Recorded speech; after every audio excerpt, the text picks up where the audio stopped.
Hello everyone, today I will show you how to access Telegram Cloud Storage. And here's how it is done. Open your Telegram application. Now from here, you want to tap on the search icon in the upper right corner of the screen and search for Save Messages. As you can see, you will see the Save Messages option first. So just tap on that. From here, you will see all the saved messages. This will also act as your cloud storage. To save messages, you can simply forward messages to this Save Messages tab.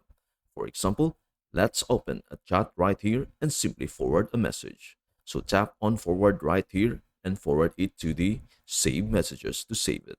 Let us go back to our saved messages. And as you can see, it has now been saved right here. You can also do that for photos and videos. So basically, this saved messages is your free cloud on Telegram. And that is everything you need to know about how to access Telegram cloud storage. Before we end, may I humbly ask you a favor?